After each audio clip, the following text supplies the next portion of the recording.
Dios bendiga a todos los hermanos y los amigos que nos acompañan en este momento.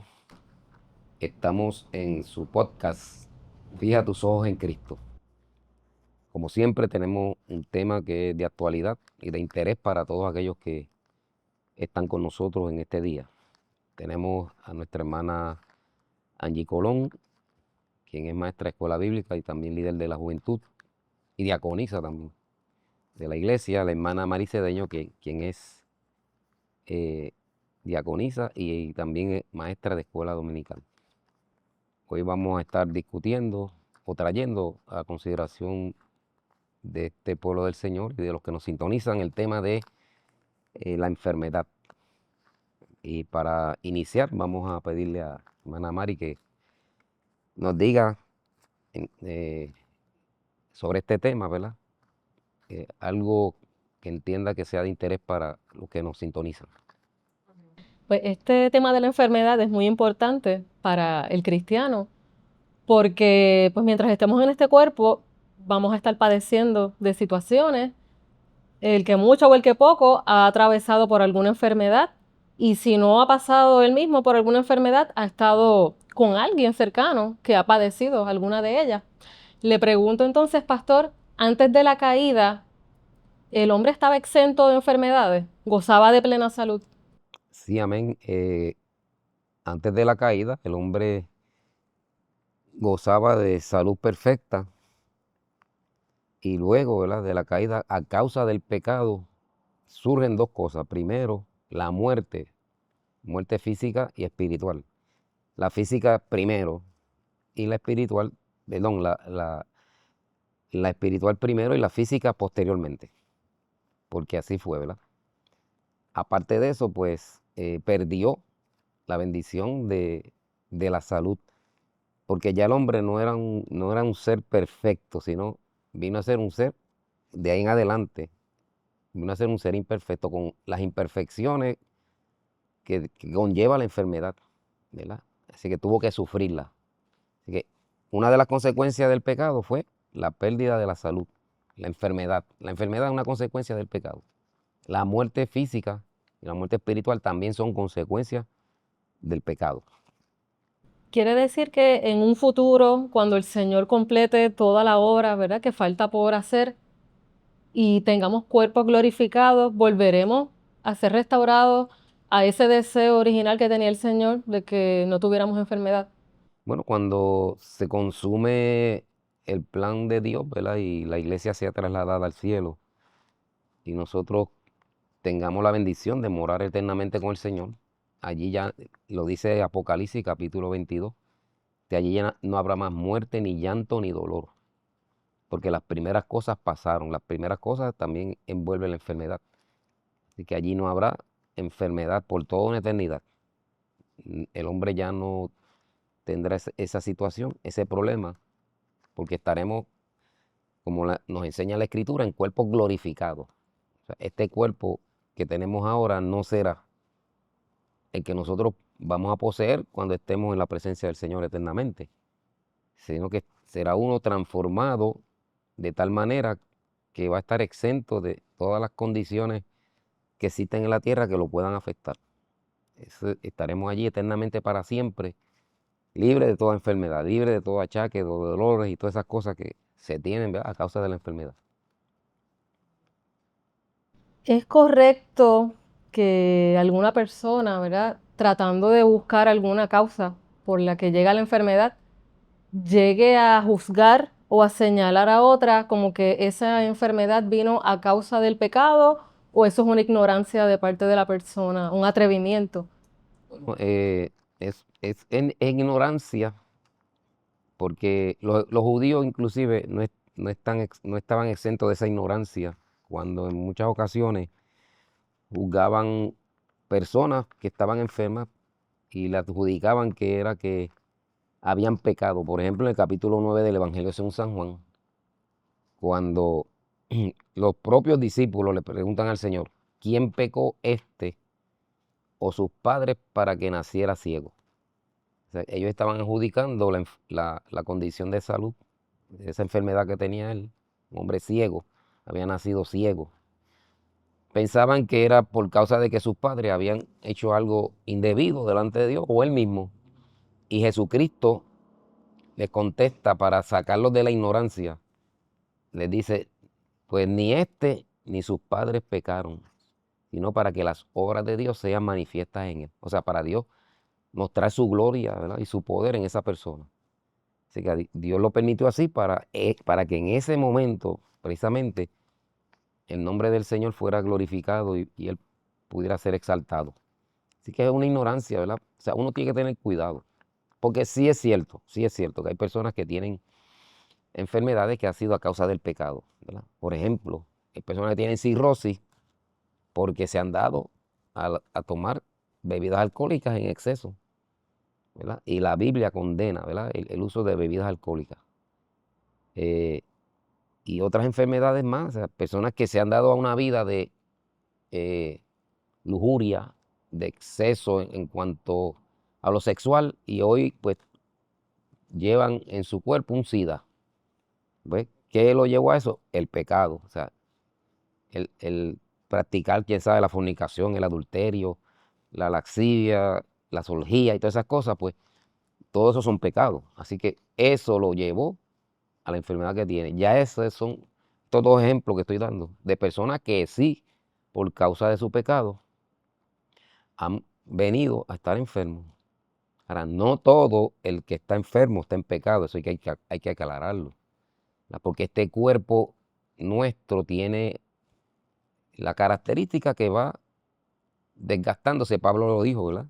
Que mientras este cuerpo físico se va desgastando, el espiritual se va renovando en el espíritu cada día en la presencia de Dios. Así que nosotros estamos en ese proceso, ¿verdad? De desgaste del cuerpo nuestro que se va a ir desgastando y los órganos con el pasar del tiempo no son los mismos, los músculos van perdiendo su fuerza. En fin, el corazón, todo nuestro sistema, o sea, todo nuestro sistema, todo el cuerpo se va deteriorando y eso es normal. Dentro de ese deterioro pueden surgir condiciones, ¿verdad? De las que sean vasculares, sean pulmonares, sean sanguíneas, de lo que sea. Y eso no quiere decir que esa persona esté en pecado, sino que es un proceso normal, natural de la persona. Así que no todo el que está enfermo está en pecado. Amén. O sea, quiere decir que uno tiene que tener mucho cuidado con emitir un juicio, ¿verdad? Y tratar de buscar una razón por la cual está esa enfermedad, porque bien puede ser por causas naturales, por parte de nuestra humanidad. A veces sí puede ser por pecado, pero no siempre. Y uno tiene que tener mucho cuidado, ¿verdad? De no lastimar tal vez a ese enfermo que ya de por sí el padecer una enfermedad le lleva una carga emocional, una tristeza, una angustia. Así que lejos de juzgar, deberíamos, ¿verdad? Empatizar, orar por la persona y pues tratar de ayudarle en ese proceso. Así que no siempre es por pecado, quiere decir que pueden haber varias causas por las que la enfermedad puede llegar.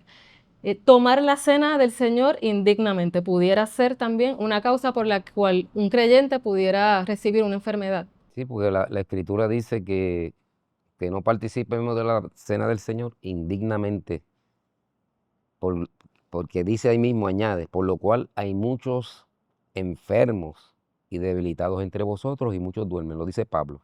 Tomar la cena indignamente es tomar la cena del Señor en pecado, sabiendo que uno ha cometido una falta delante del Señor y sabiendo, ¿verdad? Que todavía no ha acudido al Señor para humillarse, arrepentirse y pedir al Señor perdón, pues así piensa que eso es lo más normal del mundo, tomar la cena, aunque yo hice esto, hice aquello, lo voy a tomar. No, uno tiene que abstenerse, ¿verdad? De tomar la cena hasta tanto haya arreglado su cuenta con Dios. ¿Por qué? Porque le puede conllevar el estar enfermo, porque lo dice la Escritura, 1 Corintios 11. Hay muchos enfermos, ¿ves? Habla de personas que tomaron la cena en pecado. Otros debilitados en la fe, ¿verdad? Gente que espiritualmente están débiles siempre. Y muchos duermen, otros se fueron con el Señor antes de tiempo. O sea, el Señor se los llevó para que no se perdieran. Imagino que se arrepintieron, ¿no? Lógico. Y después, porque si dice que duermen, pues solamente los que mueren en Cristo duermen. Los que no mueren en Cristo están en tormento, no están durmiendo. Eso está bien claro en el Evangelio según San Lucas, cuando habla de rico y Lázaro, ¿verdad?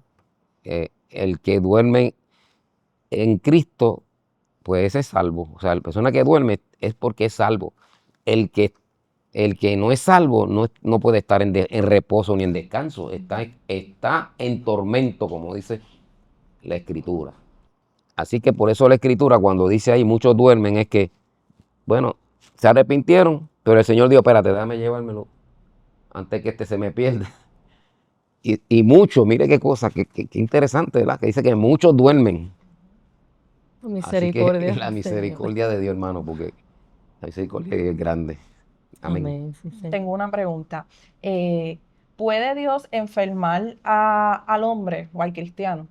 Sí, precisamente escuchaba yo a través de las redes sociales un predicador, ¿verdad? Que parece que tiene ínfulas de teólogo, que decía que Dios no enferma a nadie. Y eso es falso de toda falsedad. Una persona que cometa una falta delante de Dios, que Dios entienda, que amerita recibir la enfermedad como castigo, Dios lo hace. Y hay varios ejemplos de la Sagrada Escritura. Por ejemplo, el siervo de Eliseo, Jesse, que luego que Naamán fue, ¿verdad?, libre de su lepra, fue donde él y le pidió que le diera unos vestidos y Naamán inclusive hasta le dio un talento de plata, que todo eso lo escondió. Cuando llega donde Eliseo, Eliseo le pregunta, ¿dónde estaba? ¿Dónde tú estabas, muchacho?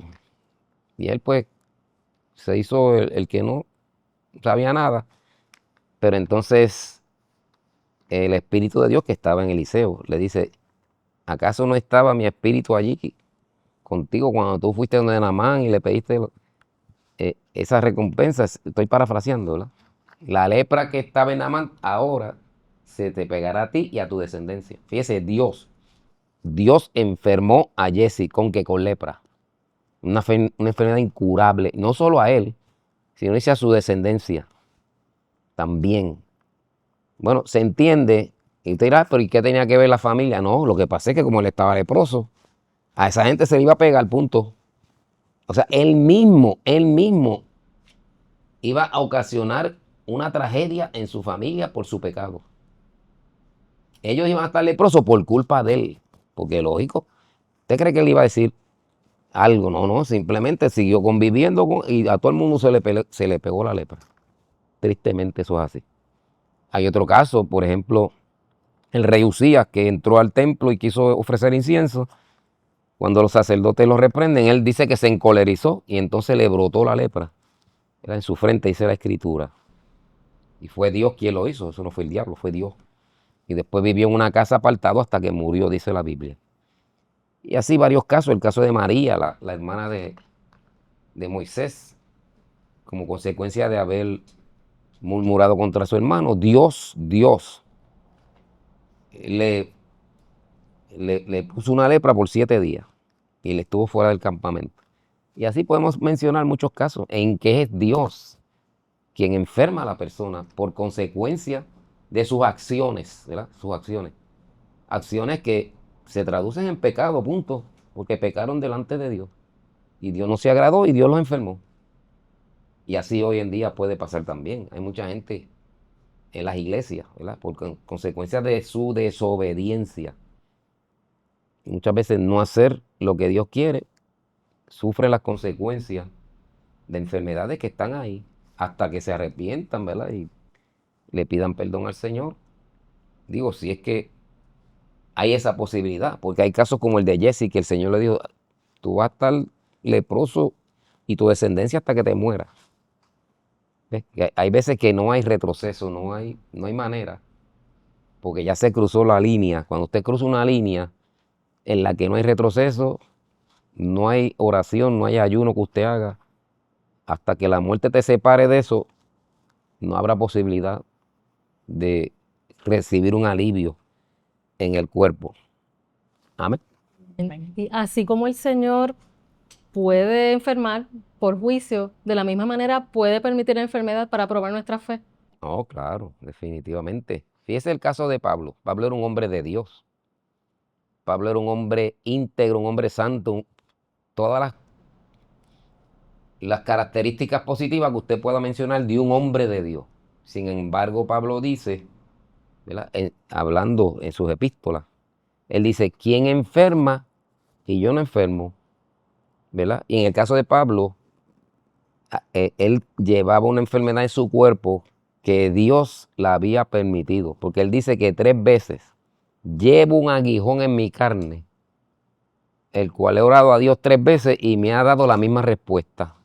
Bástate mi gracia, porque mi poder se perfecciona en tu debilidad.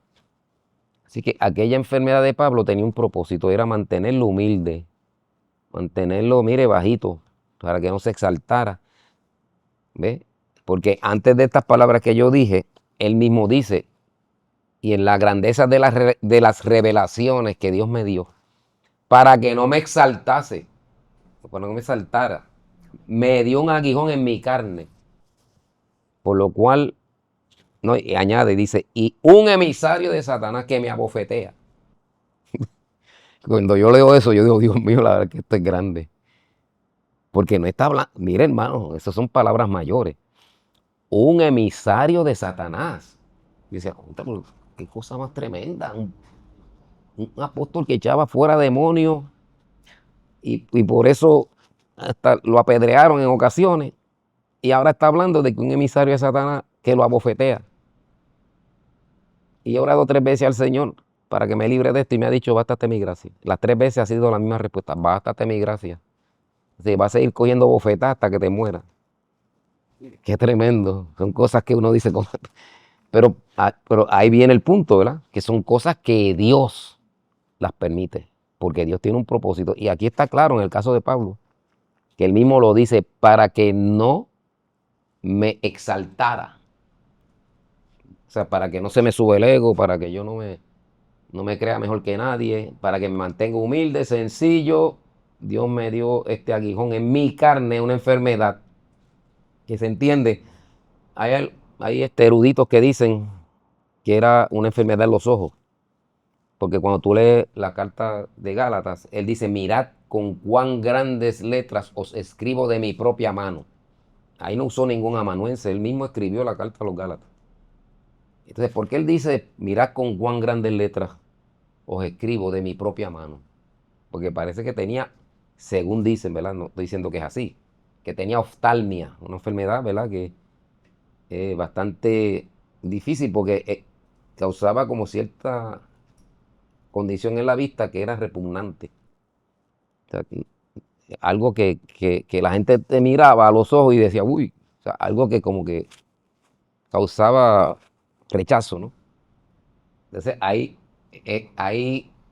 yo entiendo, ¿verdad? Que es muy probable que esa enfermedad la tuviera y que Dios le dijo, no, muchacho, quédate con eso hasta que te mueras porque si no te me pierdes. Dios, mire, Dios hace cualquier cosa para que nadie se pierda. Si nos tiene que enfermar, nos enferma. Si nos tiene que quitar una patita, nos la quita. Un ojo, porque el Señor lo dijo, mejor te es entrar en el cielo con un ojo que con 2 ser echado en el infierno. Es mejor entrar en el cielo con un solo pie y no con 2 echados en el infierno. Es la misericordia de Dios, el amor de Dios, la gracia de Dios, para que nadie se pierda. Hay gente que se enoja cuando Dios no lo sana. Por ejemplo, ¿verdad? Cristianos o personas que están orando, pues, por otras personas, no ven esa sanidad ¿verdad? En estas personas, pero esto me hace recordar un caso bien bonito en la palabra, que es el caso de Eliseo. Relata la palabra que Eliseo murió de la enfermedad que tenía y no tenemos el registro de que este hombre le pidió a Dios que, ¿verdad? Que lo sanara, como le decía Pablo al Señor, que le quitara, ¿verdad? Eso que lo estaba maltratando su cuerpo. Y este hombre siguió su servicio fiel a Dios todos los días de su vida hasta que esa enfermedad mismo acabó con, ¿verdad? Con su cuerpo. ¿Qué podríamos decir sobre eso? Segunda de Reyes 13:14 habla de que allí dice, estando Eliseo enfermo de la enfermedad de la cual murió. Un profeta de Dios, un hombre de Dios, murió enfermo. Eh, Quizá uno pensara, pero ¿cómo es posible? Es un hombre de Dios, un profeta. No lo vemos quejándose tampoco. Ni se quejó para nada. Y pues murió así. Inclusive, imagínese si ese hombre estaba tan lleno de poder que más adelante dice que a Israel entraron unas bandas de moabitas que llevaban, o sea, y habían unos que llevaban un muerto a enterrarlo, y cuando vieron las bandas armadas de moabitas soltaron al muerto, embalaron a correr, y él dice que cuando el muerto tocó los huesos de Eliseo, el muerto resucitó. Imagínense que si había poder en ese hombre. Sin embargo, un hombre lleno del poder de Dios estaba enfermo. O sea, una cosa no tiene que ver con otra. O sea, y entonces eso nos da una lección importante a nosotros. Es más importante estar lleno del poder de Dios que usted estar sano. Porque hay gente que no están llenos del poder de Dios, están sanos, que no les duele ni una uña, pero son candidatos para el infierno. Así que lo importante es estar, usted está enfermo, llénese del poder de Dios, olvídese. ¿Por qué no se quejaba? Porque ahí está la clave. Porque estaba lleno del poder de Dios. El que está lleno del poder de Dios, quizás Pablo, no estoy diciendo que sea así. Un momento dado quizás no estaba orando mucho ni ayunando mucho. Y le dijo, Dios, quítame esto, tú sabes. Yo siempre he dicho que usted reacciona a las circunstancias de la vida en la medida en que usted esté cerca de Dios. Mientras más cerca usted esté de Dios, usted menos se queja, usted menos refunfuña, usted se mantiene al margen de todas esas cosas. Puede estar pasando eso y las ignora, porque sabe que más importante que eso que le está pasando es estar en comunión con Dios, estar cerca de Dios. Así que, ¿verdad? Yo puedo deducir sin lugar a dudas que Eliseo era un hombre que estaba cerca del Señor, bueno, en un contacto con Dios extraordinario, porque el solo hecho de que ese muerto resucitó cuando tocó sus huesos, mire, eso habla de que había un poder en ese hombre terrible. Por eso murió y no se quejó. Así que si usted no se quiere quejar en lo que le acontece, métase en oración, en ayuno, y usted verá Amén. que se le quitan todos los achaques, no es que se le quiten los achaques, sino que los va a poder superar. Amén. Amén. Esos puntos que ustedes tocaron creo que son muy importantes y sería bueno, ¿verdad?, que sirva de aliciente para las vidas que nos escuchan, porque muchas veces podemos caer en tristeza, tal vez pensar en que nos está faltando la fe y no siempre es por falta de fe. A veces la voluntad del Señor es que permanezcamos y padezcamos ciertos procesos, ¿verdad? Pero aún ahí está Él. Y nuestra vida espiritual va mucho más por encima que nuestra vida, nuestro cuerpo, ¿verdad? Físico, De cómo nos sintamos. de cómo nos sintamos totalmente. Así que cada cual pues acepte la voluntad del Señor y que siga orando en fe, pero aceptando, sea que el Señor le sane o no, y si no lo sana, pues sepa que a veces el Señor permite las cosas con algún propósito. Todo tiene un propósito en Dios y lo importante es eso, o sea, uno mantenerse agarrado del Señor sabiendo que un día ya eso no estará. Y que cuando estemos en su presencia, mire, vamos a estar allí, lo que vamos a estar es gozándonos eternamente y para siempre. Aleluya. Dios bendiga a mis hermanas en esta tarde, en este día, perdón. Ha sido muy amena la plática. Esperamos que usted se haya gozado y que haya aprendido muchas cositas aquí en este podcast. Recuérdese que este es su podcast, Fija tus ojos en Cristo. Y lo esperamos para una futura ocasión. Que Dios le bendiga.